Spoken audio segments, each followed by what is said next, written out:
Teve assim algum momento que vocês lembram que vocês perceberam, aqui o caminho está certo, isso vai dar bom? Um ponto que deu bastante certo para a gente foi depois que a gente começou a organizar a empresa na questão operacional. Imagine você ter cerca de 20 projetos na pauta, as pessoas pedindo demandas, né? E onde é que está aquilo registrado, né? E as pessoas pedem via WhatsApp, via telefone, via e-mail, elas ligam e as coisas ficavam, então, extremamente difícil de organizar. Mas quando chegou a pandemia, a gente disse agora a gente tem que finalizar isso, porque senão a gente não consegue sobreviver. Como é que vocês enxergam a IVA para os próximos 5 anos? Já tem algo assim mais ou menos mapeado? Hoje ainda o nosso principal serviço é site, né?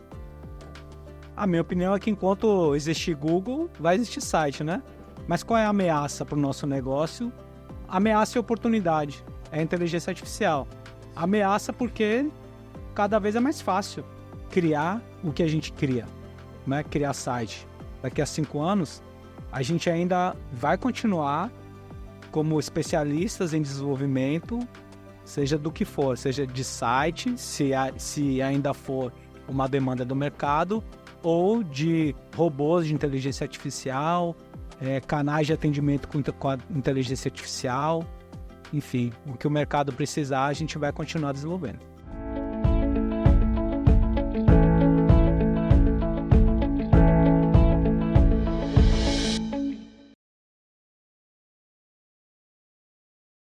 Fala, meus amigos! Então, sem dúvida, é um prazer estarmos juntos nesse episódio de estreia do Nexus Podcast. E o objetivo desse podcast é conversar com você, que é empreendedor, você que tem sua empresa e você que tem a dificuldade do dia a dia. E nós vamos trazer aqui sempre convidados de grande relevância para contar da sua história. Toda a história ela deixa um rastro e nós queremos saber exatamente como que cada uma das histórias foram construídas, quais foram as dificuldades, como essas dificuldades foram superadas. Então é isso que nós vamos saber. E hoje o nosso programa de estreia não são convidados quaisquer, né? São senhores convidados. Eles são sócios da IVA e têm projetos muito relevantes, só para você ter uma ideia. Brilux, Esporte Clube Bahia, TV Aratu, Caetano Veloso, Senac, o CRO Bahia, né, que é o Conselho Regional de Odontologia, Biscoitos Piraquê, tem também Vitalmed, dentre outros grandes clientes e projetos não só no Brasil. Brasil, Angola, Cabo Verde e Portugal. Então já deu para sentir que os convidados são de peso. E quem são eles? Então está aqui comigo hoje o Diego Bastos, que é sócio e responsável técnico da IVA, e o Fagner Guimarães, que é sócio e responsável pelo atendimento e setor de inovação. Muito obrigado, amigos, por terem aceitado o convite e sejam muito bem-vindos. Obrigado, Léo. Obrigado, Léo. É um prazer para a gente estar aqui, falar um pouquinho sobre a história, né? Nossa trajetória. Como você falou, de bastante suor. E hoje a gente se orgulha, né, da empresa que a gente montou. A gente vai falar um pouquinho aqui de outras coisas, né? Transformações que a gente já conseguiu fazer. Perfeito, perfeito. Então, já deu para sentir que o episódio de hoje é diferenciado. Então, com certeza, a pergunta de estreia, a primeira pergunta não poderia ser outra. Como é que começou a IVA? Como é que surgiu essa ideia? Saiu da onde? Então, eu sou paulista, né? Então, eu e meu irmão Vinícius somos 3 sócios, né? Eu, Vinícius, que hoje mora em Gramado, a gente abriu lá em Gramado, no Rio Grande do Sul, recentemente, um canal de atendimento, e o Vinícius mora em Gramado. E então começou lá em São Paulo, eu e Vinícius, éramos muito jovens, na época de começo da bolha da internet, a gente tinha até dificuldades assim, de estudo mesmo, era difícil até para você começar a entrar na área como programador, né? As pessoas mais assim, eu tenho 40 anos agora, eu devia ter uns 16 anos quando eu comecei a estudar programação. Então, nessa época, eu e Vinícius começamos a estudar desenvolvimento web, na época Flash e outras ferramentas antigas, né? E aí nós vimos que a gente poderia oferecer isso no mercado lá em São Paulo, né? De modo muito, muito amador ainda, né? A gente não tinha empresa, não tínhamos nenhum CNPJ, nós visitávamos algumas clínicas, pet shop, coisas pequenas e fazíamos o site. Pegávamos, inclusive, na lista telefônica o nome de algumas empresas, ligávamos e, às vezes, essa ligação dava certo, a gente ia visitar essas empresas e oferecíamos um site na época, né? E aí a nossa vida mudou, né? Eu morava ainda com meus pais, meu pai veio para Salvador a trabalho e veio toda a família junto, viemos para Salvador. Aqui em Salvador nós fomos funcionários de outras agências, viemos para cá como programadores. E aí, em um momento, eu e o Vinícius percebemos que o serviço que a gente já prestava lá em São Paulo para clientes diretos, a gente poderia fazer aqui em Salvador. Que nós víamos que a forma como as agências, os locais que a gente trabalhava, poderia ser um pouco mais aprimorado em relação, e chegava mais próximo do que a gente já trabalhava em São Paulo. Então aí a gente teve essa coragem de pedir demissão, eu e o Vinícius, dessa agência, e começamos a prospectar, né, clientes aqui em Salvador.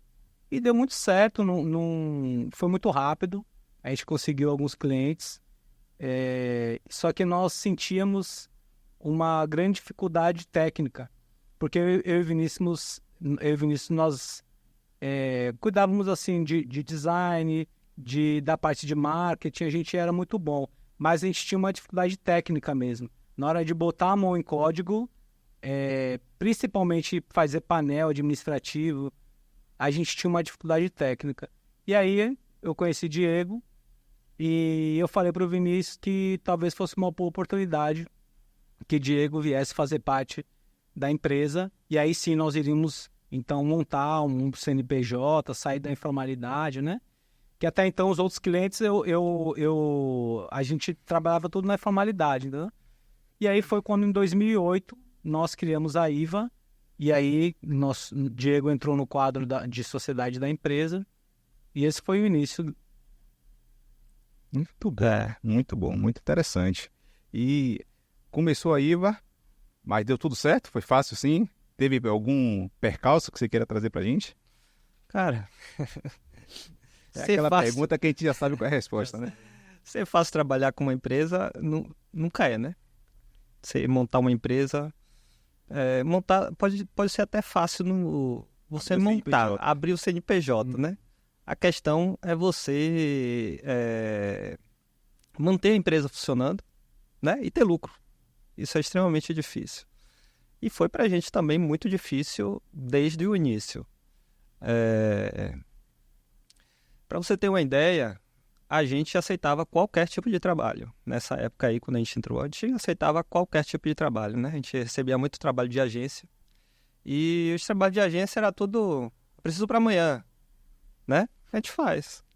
Agora sim, o preço que a gente precisava pagar para poder entregar, e a gente na IVA, a gente sempre foi bastante comprometido com a entrega, né? Não existe isso de o cliente pedir algo e a gente não entregar, isso aí é inaceitável. Então a gente dormia na empresa praticamente, né? Eu era solteiro ainda, Fagner solteiro ainda também, né? O Vinícius que era casado, né? Mas sem problema algum. Às vezes a gente passava 3 dias na empresa. Entendeu? Não tinha chuveiro na empresa, mas tinha um banheiro lá com um chuveirinho e dava para tomar banho no chuveirinho. A gente levava um sabão, tomava banho no chuveirinho e continuava trabalhando, né? Nossas noites eram Red Bull com creme cracker. É porque isso me traz memórias, me traz lembranças, porque não sei se é generalização, mas a gente está numa geração hoje que as coisas ocorrem de maneira mais imediata, né? A internet também possibilitou isso. Mas não necessariamente vai acontecer para todo mundo. Na verdade, a grande minoria é que tem um retorno mais imediato. Mas a curva, ela sempre é muito grande, né? A curva, ela é significativa. Aí eu estava lembrando justamente disso, né? Da época na empresa que precisava dormir lá. Exatamente assim. Exatamente assim. Aí, nessa época, namorava, eu era noivo. Aí, Mônica, que hoje é esposa, pegou um colchonete, deu o colchonete. Não, deixa o colchonete lá, pelo menos, para você dar uma descansada. E a realidade é sempre essa mesmo, né?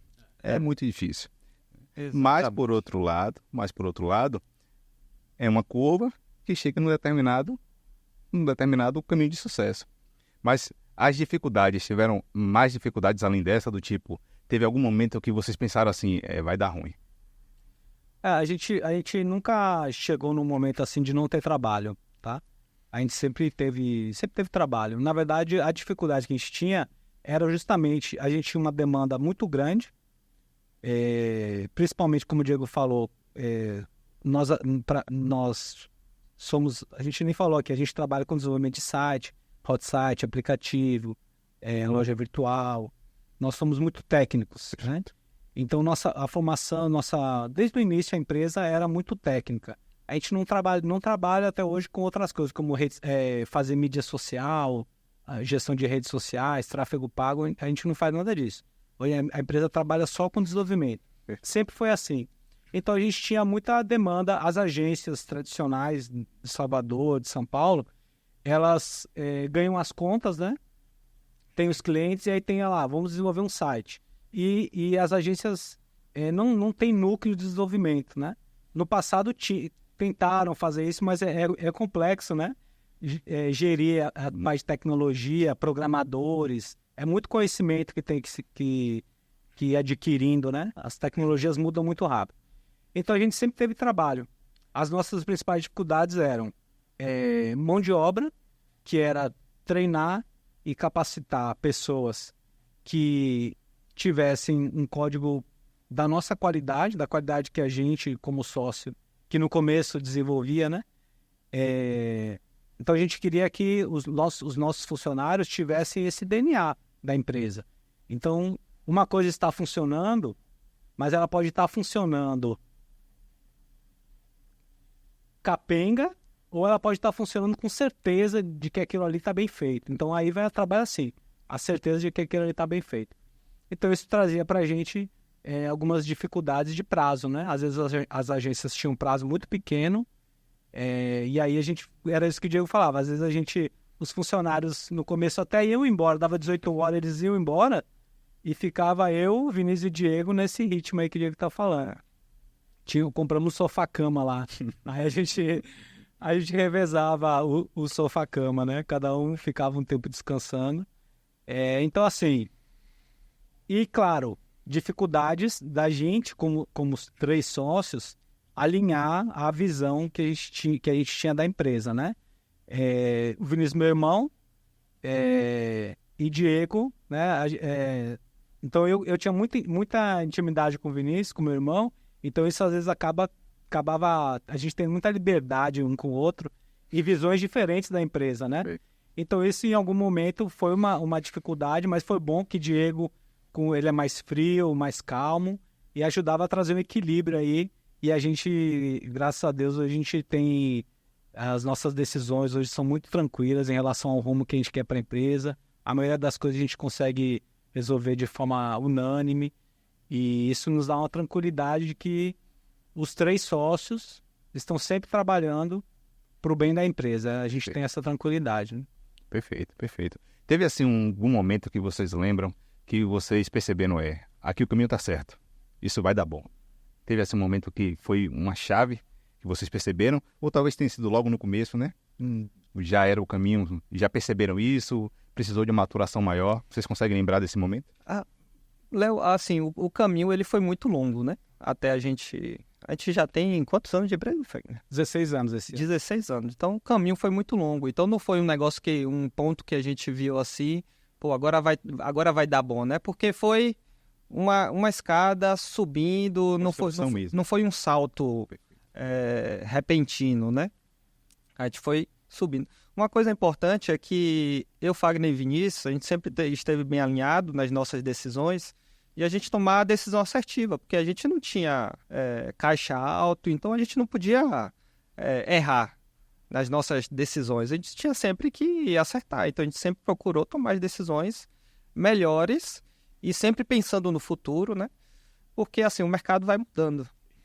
Então a gente sempre pensou o que é que a gente precisa fazer, o mercado está pedindo isso agora. O mercado agora, muito tempo atrás,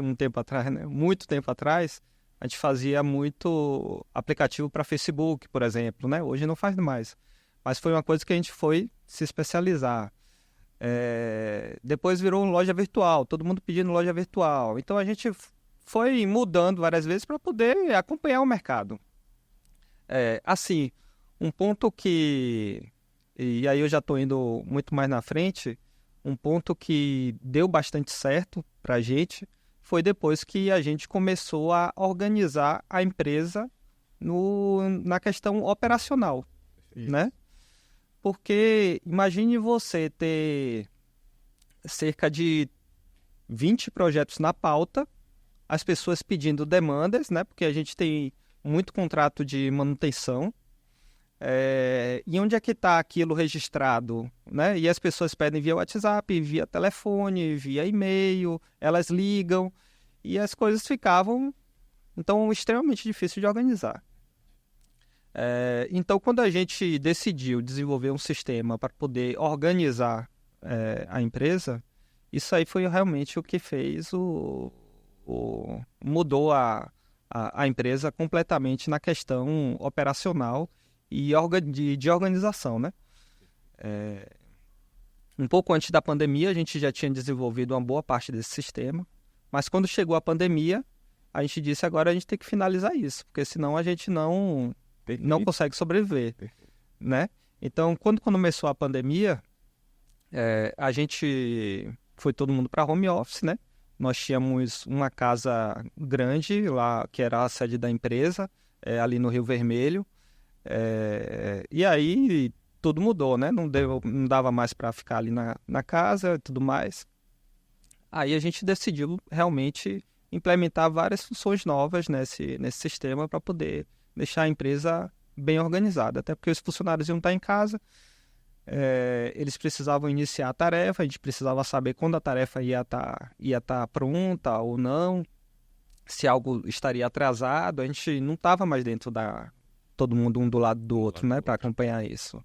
Então, quando a gente fez esse desenvolvimento e conseguiu acertar todos os pontos, isso aí realmente foi um grande diferencial na empresa. Vocês são uma empresa que desenvolve sites e sistemas e usaram a criação de sites e sistemas em prol do desenvolvimento da própria empresa. Exatamente. Então, essa foi uma virada de chave interessante.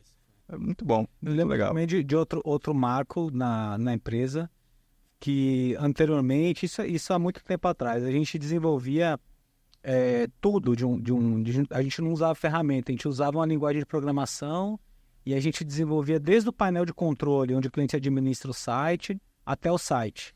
Isso a gente gastava muito tempo. E a maioria dos painéis de controle eram praticamente iguais, mas a gente acabava tendo muito trabalho com eles. Então, uma das viradas da empresa foi quando a gente adotou uma ferramenta open source, que é o WordPress, como a principal ferramenta de gestão dos sites, né?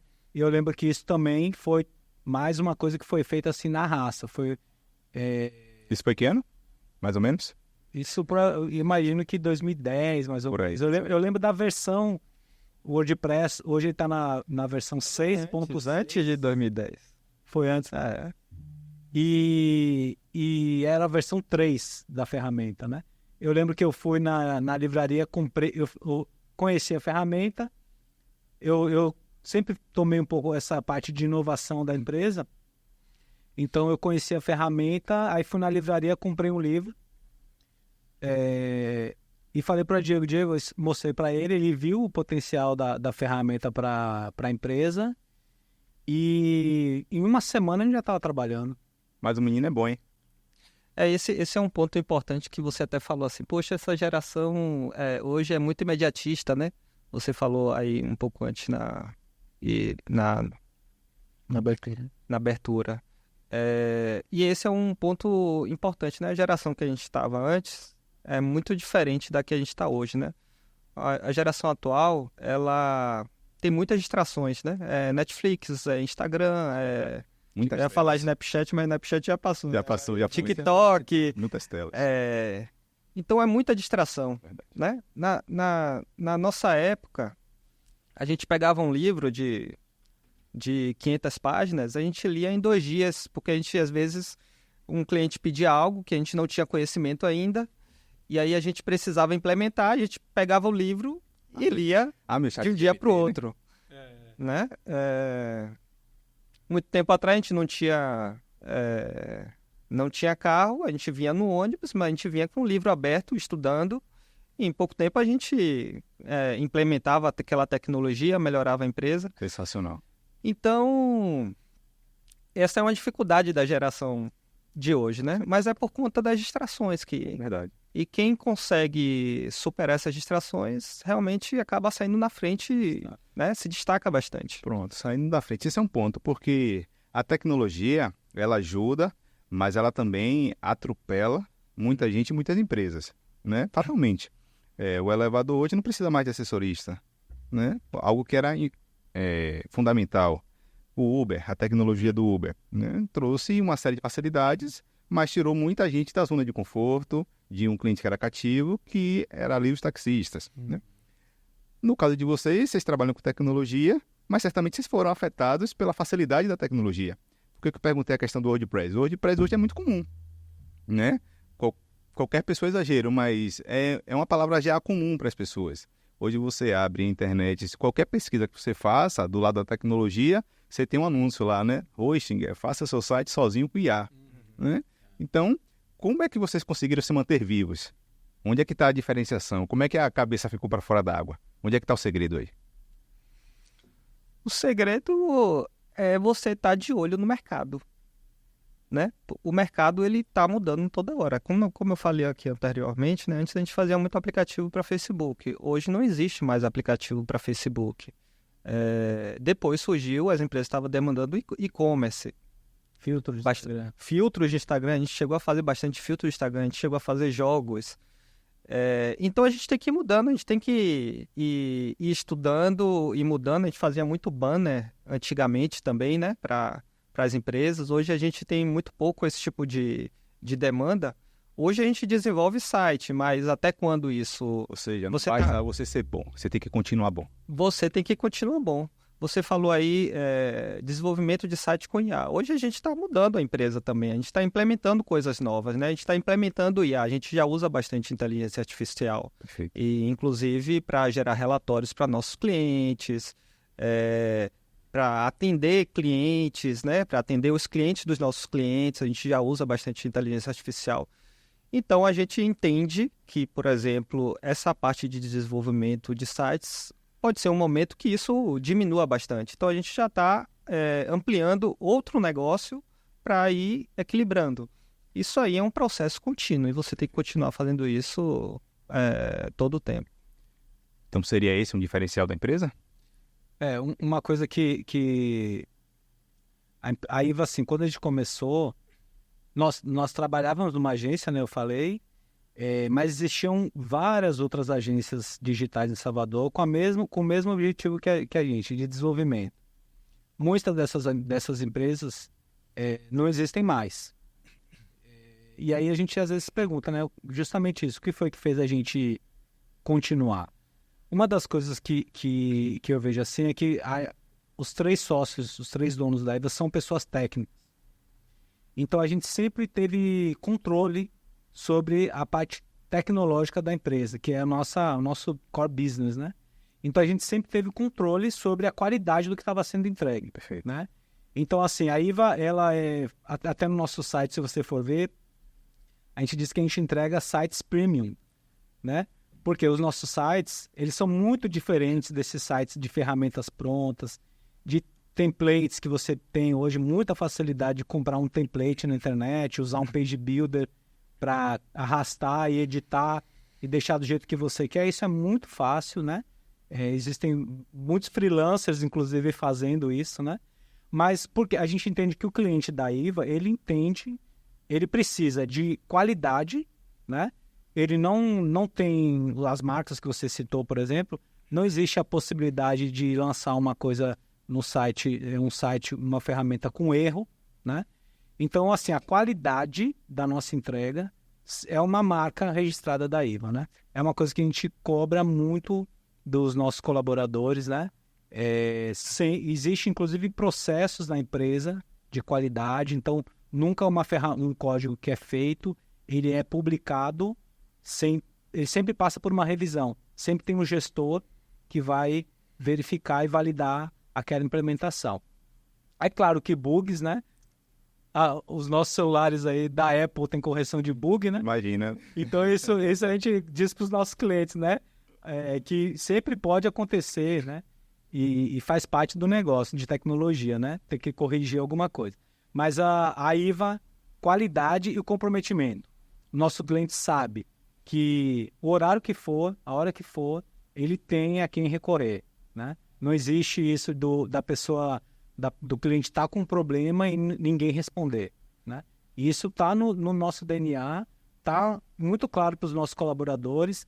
Quando, por exemplo, se tem um problema para resolver no final de semana, um dos sócios manda no grupo da empresa, pessoal, a gente está com esse problema, quem pode resolver? Sempre tem uns funcionários que se colocam à disposição para resolver, entendeu? Então, o que a gente passa para o nosso cliente? Que a parte de tecnologia que talvez tenha sido um problema para ele no passado e para muitos clientes era um grande problema, quando ele vem para a IVA, isso não é um problema mais para ele. Ele está segurado, né? Ele sabe que vai funcionar e que se houver algum problema, ele vai ter alguém para responder. Então, o cliente paga mais do que um freelancer pagaria para um freelancer, porque ele sabe que ele vai ter qualidade e vai ter segurança. Um ponto é porque os clientes confiam na gente.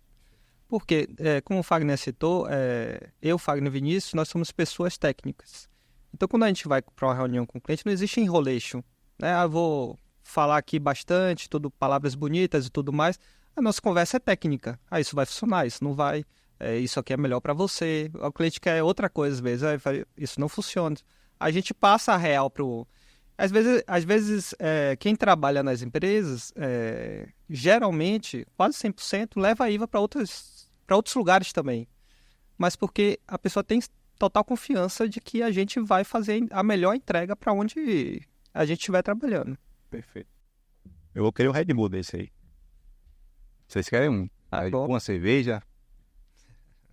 Uma água tônica? Água tônica eu quero. Tem água tônica aí. Eu quero. A Patagônia? Mas é pra vocês, né? Se é Patagônia eu quero. Um dos projetos que eu vi no site, e na época eu lembro de ter acompanhado isso, não sei se foi publicação do Instagram, mas eu lembro de ter acompanhado, foi a ação em parceria com a Piraquê, né, que é M. Dias Branco. Isso. Que vocês fizeram para o BBB 23. Isso. Projeto muito grande, né? Um projeto que, mesmo leigamente, você imagina que a quantidade de acesso no site é algo absurdo e que a estrutura por trás foi realmente necessária. Eu queria saber do bastidor. Como foi... Primeiro, como é que chegou para executar esse projeto? E os desafios, né? Foi algo para vocês, deu frio na espinha? Foi mais um? Não, a gente sabe que um projeto de visibilidade, como foi o Big Brother na marca Piraquê, a participação da Piraquê, traria desafios. Desafios técnicos, inclusive. Porque em um dia de Big Brother, a audiência é de milhões de pessoas, né? E quando aparece um QR Code na tela, em segundos o servidor recebe milhares de visitas, né? Então existia um desafio técnico, né? Que a gente nunca tinha passado, que era receber tantos acessos de vez no site, né? Que isso tem um impacto tecnológico mesmo. Então tinha principalmente isso, e fora o peso, a responsabilidade de não poder errar, né? Aí não dá para errar. Não dá para errar. Não dá para errar. Né? Então não podia no momento em que as pessoas, num investimento de mídia gigante, né, para participar no Big Brother, que o nosso cliente estava fazendo, quando fosse a hora de entrar no site, a gente ser o gargalo da campanha, né? Não. Isso é uma coisa que nos preocupou um pouco, claro. Mas aí como o Diego citou, já a gente foi correr atrás das tecnologias, que inclusive a gente ficou acompanhando o que as outras marcas, antes do dia da Piraquê, o que as outras marcas estavam fazendo no Big Brother. Perfeito. Então a gente assistia o programa, a gente acessava o site das outras marcas e via que às vezes tinha o gargalo que a gente não queria que tivesse, de marcas gigantes, né? E aí a gente, quando a gente entrava num site e via que, poxa, essa marca aqui, o site entrou rápido, funcionou bem, a gente tentava descobrir qual era a tecnologia que estava sendo utilizada ali, e foi uma dessas que a gente encontrou a solução ideal para aguentar, né, toda a demanda, né? Aí, mais uma vez, o que o cliente sentia com a gente? Era uma equipe de marketing grande, todos num grupo de WhatsApp, na expectativa de como o site iria se comportar, que era a cereja do bolo da ação, né? Então, a gente estava junto ali, mandando foto para o cliente ao vivo de Google Analytics, de quantidade de acesso, de performance do servidor. Quantas pessoas assim num grupo desse? No grupo de WhatsApp de marketing, umas 12 pessoas mais ou menos. Mas como era o sentimento?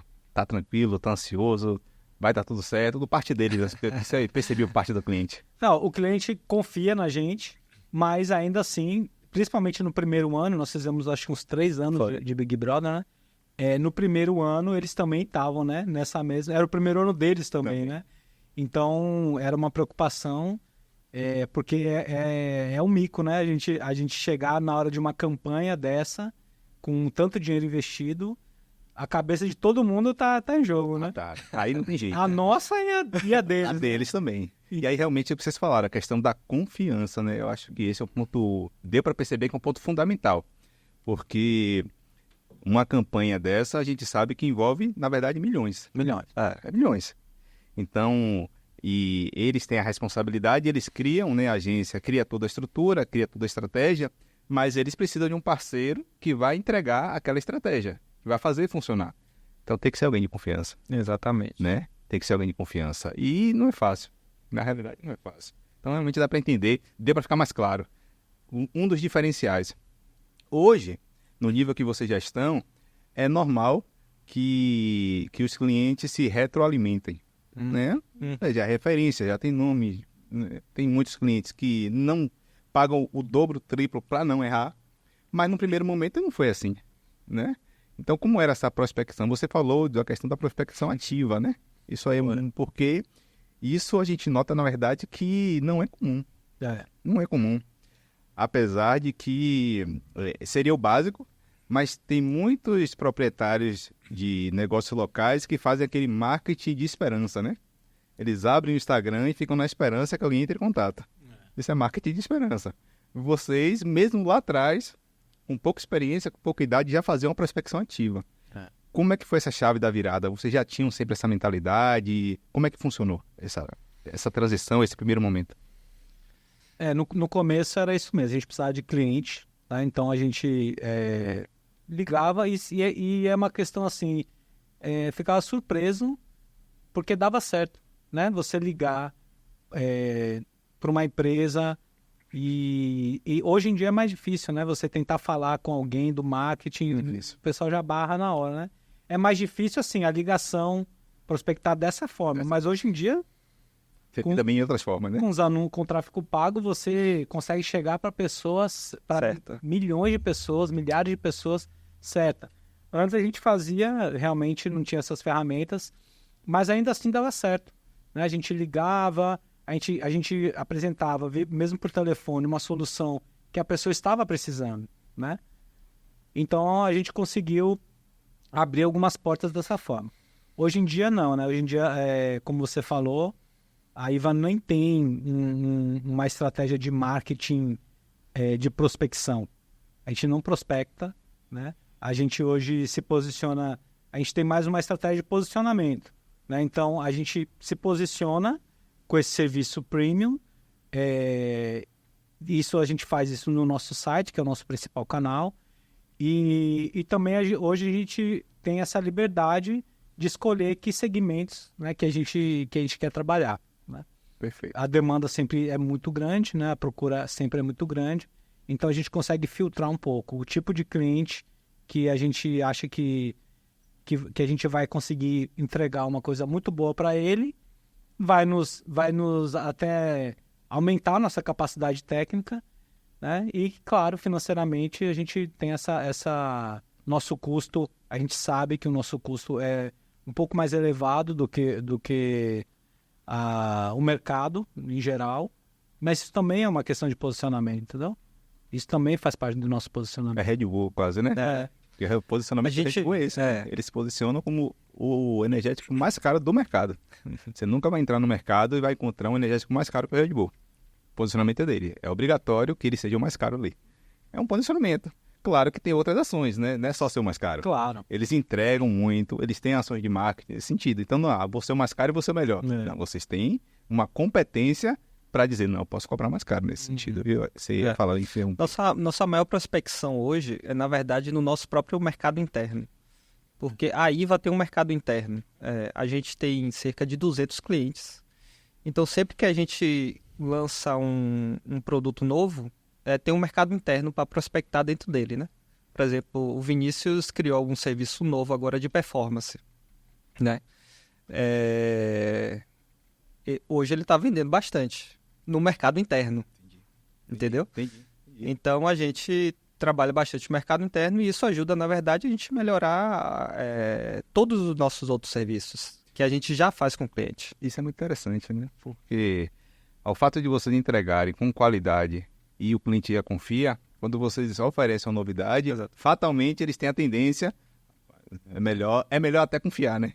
É melhor não duvidar. Muito interessante. Às vezes a gente indica para o cliente um problema que ele nem sabe que tem. Sim. Mas a gente, como parte técnica, responsável pelos projetos, a gente antecipa o problema que o cliente vai ter. Esse caso que o Diego citou, de performance, o Google fez alguns ajustes nas métricas, em como ele lê o site e ele analisa as métricas de performance de um site. E cada vez é mais importante que um site seja rápido, seja acessível, funcione bem em qualquer tipo de dispositivo. Cada vez mais isso é relevante para o posicionamento dos sites no resultado no orgânico, no caso. No orgânico. Não, até no pago. Até no pago. Diminui o valor do Se pago. bem, assim, principalmente até no pago, na verdade, né? Porque o valor Diminui, o CTR diminui. Exato. A qualidade, né? Ele vê que a qualidade do link que você está levando é melhor, então diminui o preço. Diminui o preço. Então, assim, o nosso cliente é nosso papel saber que o Google mudou o jogo, né? Perfeito. Então, aí, o que nós fazemos? O Vinícius está fazendo um excelente trabalho de mostrar para o cliente que esse Core Web Vitals, né, que é essa análise que o Google está fazendo, que está disponível aí. É só você entrar no seu site, botão direito, no Chrome, né? Clica no botão direito no seu site, inspecionar, aí vai abrir uma telinha de desenvolvedor e tem um botãozinho lá que analisa a performance do site. E aí, isso qualquer pessoa pode fazer. E aí ele analisa em 4 parâmetros, que vai de 0 a 100, né? Isso tem alguma relação com o PageSpeed? Tem. Pronto, na tela do PageSpeed, ele vai mostrar o resultado do PageSpeed e vai mostrar também esses parâmetros do Core Web Vitals, que tem a ver com o tempo de resposta do servidor e outras coisas, né? E se tiver ruim, liga para a IVA. Liga para a IVA, entra no site, tem o Instagram, não deixe de entrar em contato. Agora, o que eu achei também muito interessante foi porque na pandemia todo mundo teve as dificuldades. No caso da dificuldade técnica, vocês até explicaram muito bem como é que funcionou. Mas a dificuldade de clientes houve? Aumentou, piorou, foi igual? Para o nosso segmento, Durante um mês, né, Fagner? É que ninguém sabia o que fazer, né? Durante o mês... Todo mundo, durante um mês, mais ou menos... Até a gente ficou apreensivo. Até a gente ficou apreensivo, porque todo mundo segurou o verbo, né? Porque não sabia o que ia fazer.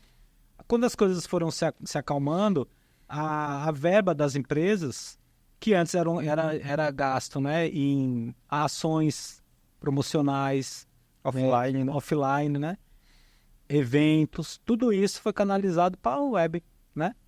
Então a gente teve muito projeto, né? Nessa época a gente teve bastante demanda de projetos, porque teve mais essa verba focada para a web, né?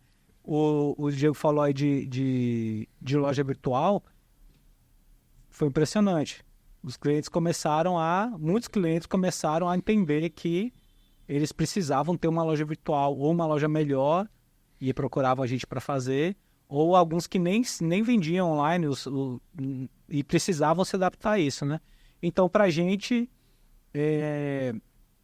a pandemia acabou trazendo um cenário favorável, claro, né? Nesse aspecto da verba foi direcionada para o nosso mercado, né? De web. E vocês estavam prontos para atender. A gente também tem isso.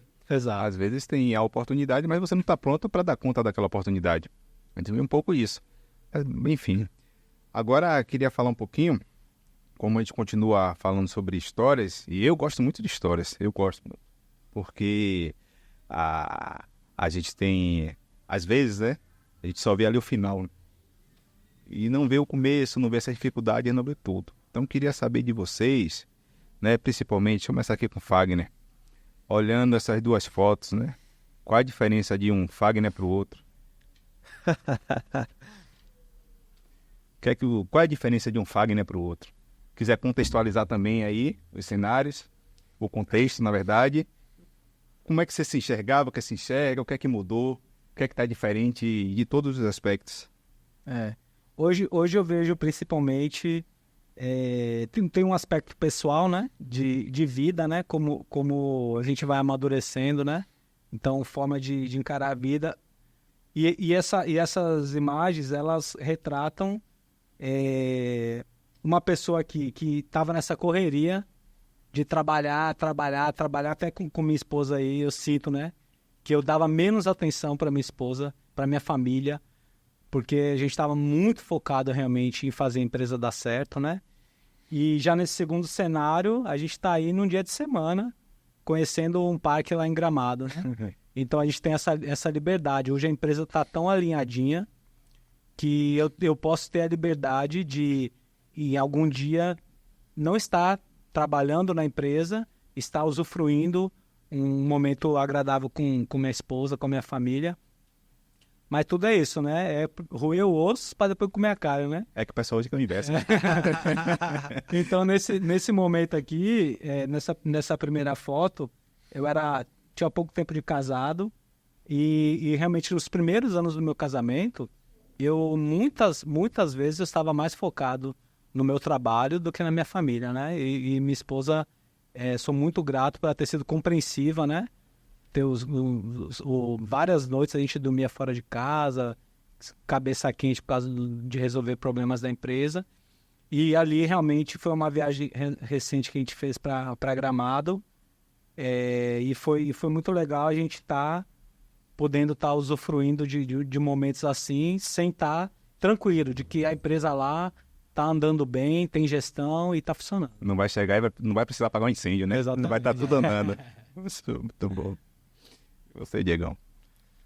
Cara, isso aí foi... alguns passeios que a gente fizeram, esse segundo passeio aí foi incrível. Aí a gente fez uma trilha aí, Fernanda aí. Fernanda sempre soube que eu era apaixonado por trilha, né? Aventura, essas coisas. Qual é o país? Aí é o Peru. Peru? A gente fez uma trilha aí, uma trilha chamada Salcantay, de quase 80 quilômetros a trilha. Vocês fizeram 80 quilômetros? Subindo montanhas, né? Cara, extremamente pesado. Mas Nanda trouxe essa surpresa aí, que foi ela que programou tudo. Fernanda, na verdade, é a secretária de viagens, né? Né? Ela que é a secretária, ela que ajeita tudo, o programa. E assim, a vida a gente sempre tem que, como o Fagner falou aí, a gente sofreu muito no início, né? E hoje a gente usufrui de a qualidade um pouco melhor justamente por causa da organização. Então, a organização dentro da empresa ajuda bastante a gente ter uma liberdade maior. É claro que quando a gente viaja, a gente vai até viajar semana que vem. Né? A gente vai passar Fagner vai também, a gente vai em família. Vai passar uns 20 dias, né? Viajando, mas a gente sempre viaja também com notebook mas assim, não é que a gente vai estar trabalhando o dia todo, né? Mas se precisar de qualquer coisa, a gente está sempre pronto a atender o cliente, né? e tudo já está na pauta também, a gente já deixa tudo na pauta dos funcionários organizadinho. Só que vai surgindo coisa e a gente vai ajeitando. E isso proporciona a gente ter momentos assim, né? Viajar com tranquilidade, como não acontecia antes quando a gente iniciou a empresa. No caso do meu casamento, Fagner casou muito antes de mim, né? Então pegou a pior época uma das piores épocas da empresa. A gente abriu a empresa em setembro de 2008 e eu casei em novembro de 2008.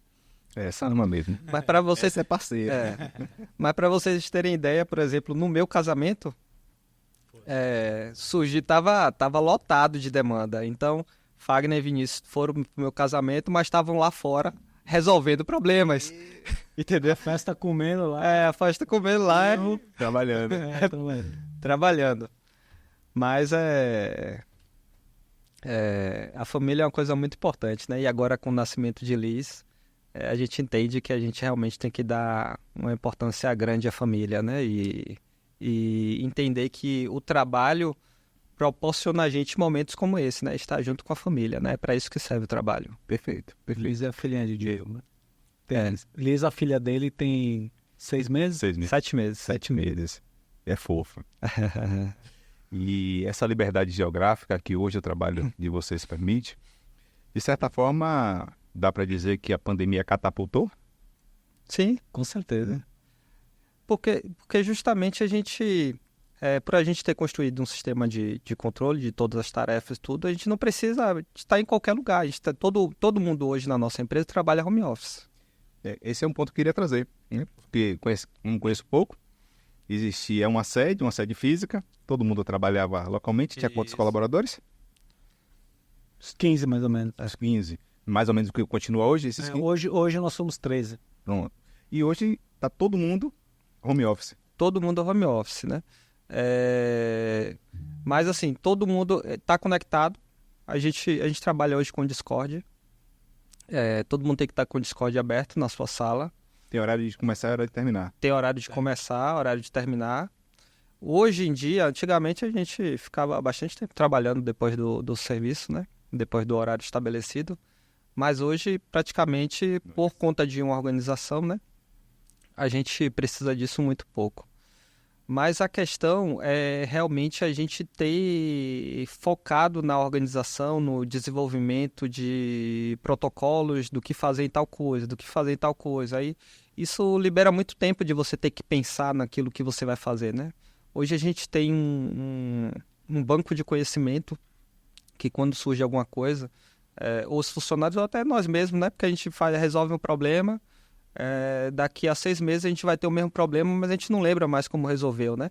Então a gente relata tudo ali, para quando o problema surgir novamente, a gente resolva em poucos minutos, ao invés de passar horas tendo que estudar ainda o problema e ter que resolver de novo.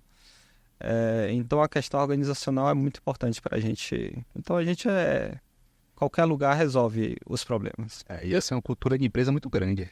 Eu lembro de estar uma certa feita numa conferência da Odebrecht, eles têm exatamente esse mesmo protocolo, né?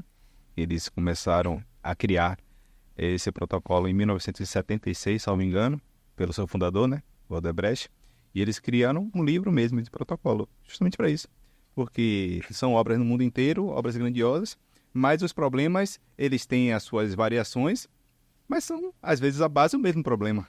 Você não precisa quebrar a cabeça toda novamente para problema que já existia. Mas também você precisa saber como foi resolvido, você precisa ter catalogado, precisa ter uma organização. Só que a gente estava no Odebrecht, então dá para perceber o nível que a gente está dando, né? O que é que eles têm? Tem a senha. Muito bom, muito bom. Agora, como é que vocês estão enxergando a IVA? Já até pontuou um pouco, né? Diego até pontuou. Como é que vocês enxergam a IVA para os próximos 5 anos? Já tem algo assim mais ou menos mapeado? A gente nessa parte técnica, né? Hoje ainda o nosso principal serviço é site, né? Às vezes, quando o Instagram começou a bombar, algumas empresas começaram a não ter o site, né? Você digitava lá o endereço do site e abria a página do Instagram.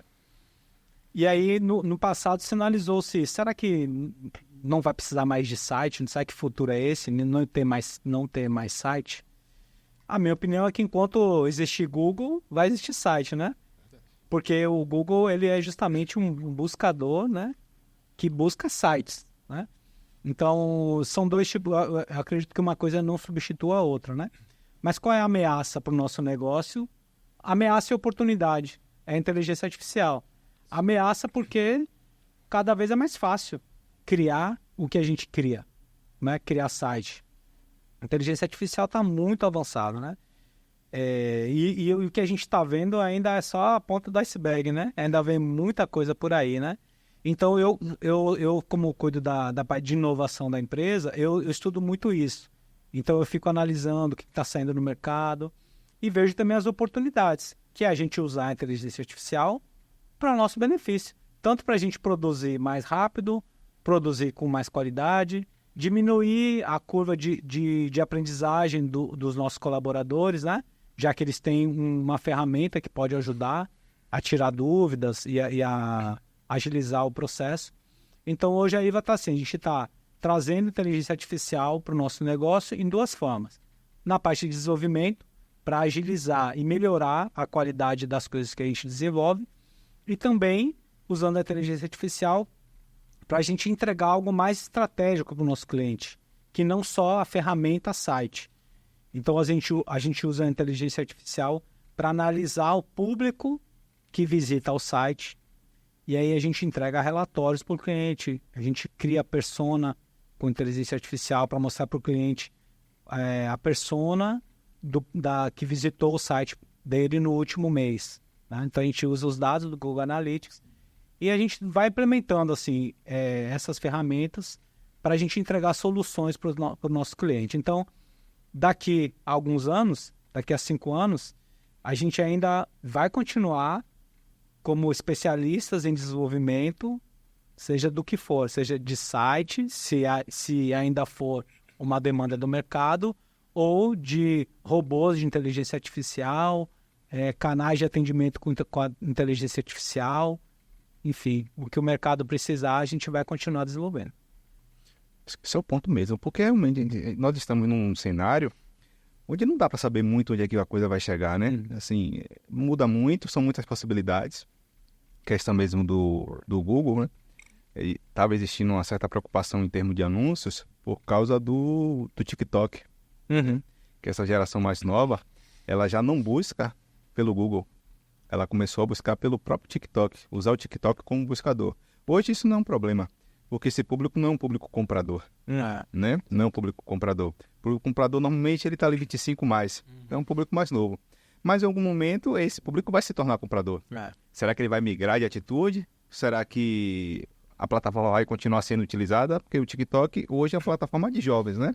Mas será que o jovem, quando se tornar um pouco mais maduro, ele vai mudar de plataforma ou isso vai acompanhar? Mas esse já trouxe uma solução, né? Qualquer que seja o cenário, a gente vai estar pronto. Porque nós somos desenvolvedores, nós somos programadores. E tudo, as tecnologias atuais ou as novas, vai precisar de programador.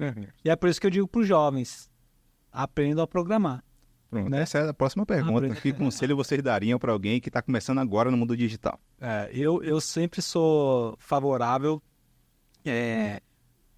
com sardinha, né, para o meu lado, né? Então, eu sempre indico para jovens, e muitos dos programadores que estão lá na empresa entraram jovens, sem saber de nada. E nós, a IVA formava essas pessoas, né? E hoje já são mais de 10 anos trabalhando com a gente. E são pessoas estratégicas importantes para a empresa. Então, eu sempre que eu vejo assim, jovens que estão um pouco perdidos sobre o que vão fazer, inclusive meus sobrinhos, né? Eu sempre direciono eles para esse mercado digital, programação, porque é um mercado que é a atualidade e é o futuro. Vai mudar a forma, mas ainda assim vai precisar de programadores, desenvolvedores, engenheiros de software. Então, eu acho que a dica é controlar as distrações, como o Diego falou, menos distrações e mergulhar realmente de cabeça em conhecimento, em aprender.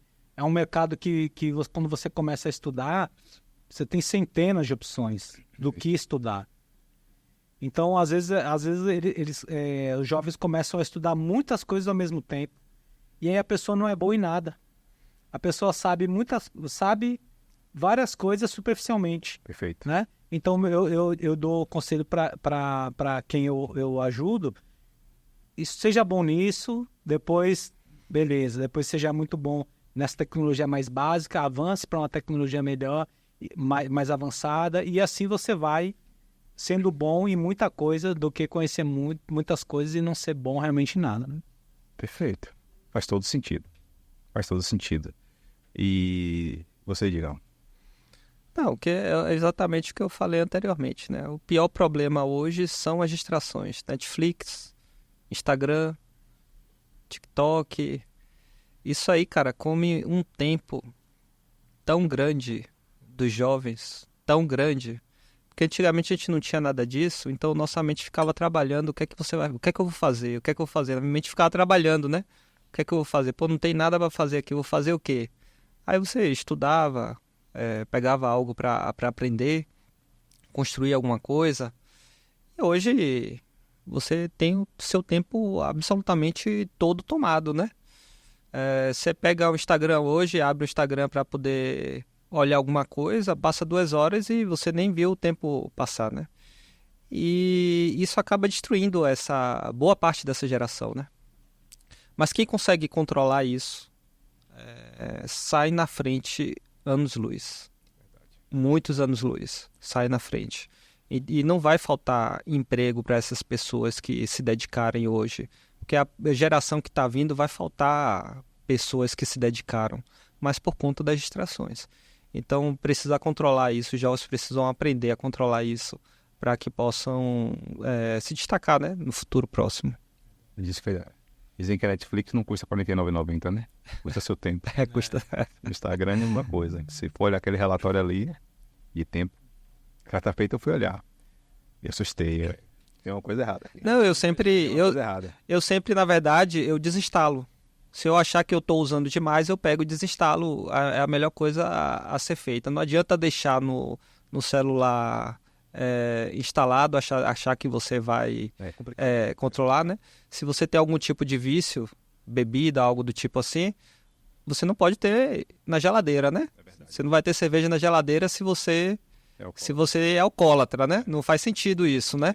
Então, se você tá vendo que você tá gastando muito tempo, a melhor coisa é você realmente desinstalar, né? Aquilo que tá te prejudicando. 100%. Agora, só voltando para um ponto, antes de a gente já finalizar, a conversa passou rápido. É a questão desse boom de programadores, né?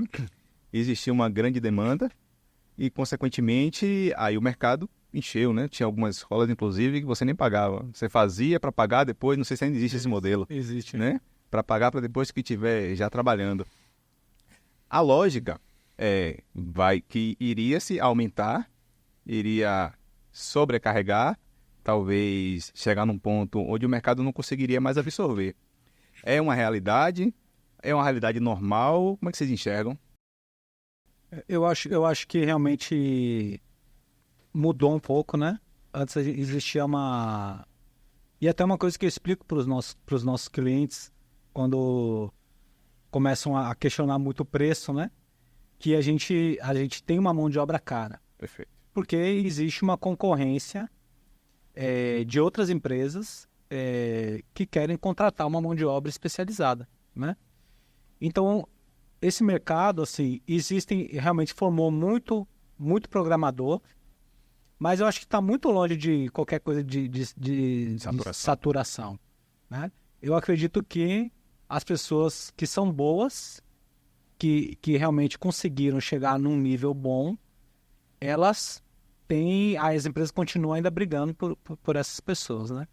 Agora, muitas pessoas estão numa situação de que acham que sabem, mas quando são colocadas à prova para desenvolver, a pessoa não consegue, né? Não entrega. Então, e claro, né? Tem aquela coisa que todo mundo precisa de uma primeira oportunidade, né? Claro. Todo mundo precisa de alguém que ajude a pessoa a começar, né? Na IVA nós fizemos isso com muitos jovens, né?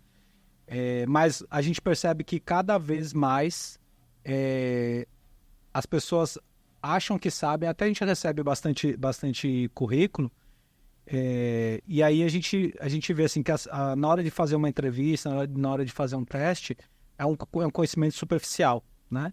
Então é isso que eu digo, a pessoa precisa realmente, para as pessoas que sabem, que tem um perfil bastante proativo, que consegue se diferenciar por correr atrás, estudar, essas pessoas, as empresas ainda têm muita oportunidade para essas pessoas.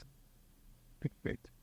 Na realidade, talvez seja assim em todas as áreas, né? Você vai ter um mar ali de pessoas mais ou menos iguais, né? Mas se você quer sobressair, você precisa dar um esforço um pouco a mais, né? Precisa dar aquele esforço, botar um pouco a cabeça para fora. É o natural. Porque bons profissionais, na realidade, não é uma fartura tão grande assim. Exato. Né? Porque exige a questão que vocês trouxeram, né? Do esforço, de não ter a distração e tudo mais. E a gente meio que tem uma certa cultura do básico, né? De ali estudar até certo ponto, de ir até certo ponto. Enfim. Mas, antes de a gente finalizar, queria realmente agradecer. Agradecer a vocês aqui. E, antes de trazer suas redes sociais, querem comentar mais algum ponto? Algo que a gente não trouxe? Deixamos alguma coisa de fora? Acho que não, né? Acho que foi isso aí.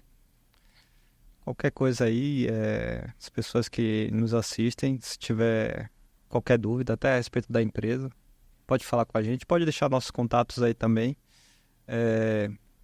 A IVA sempre está aberta a conversas, mostrar tecnologias para os clientes, tecnologias novas. A gente está sempre procurando o melhor, né, para nossos clientes. A gente sempre procura fornecer performance para elas, que é extremamente importante. E uma coisa que eu sinto bastante falta assim, no mercado, principalmente as empresas, né, prospectando clientes, é uma conversa franca do que funciona, do que não funciona.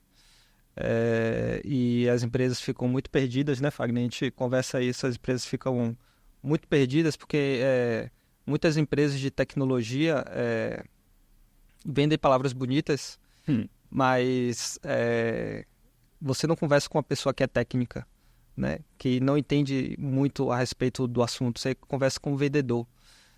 E o vendedor não tem nada de técnica, né? Ele tem técnica de venda, né? Ele quer te vender.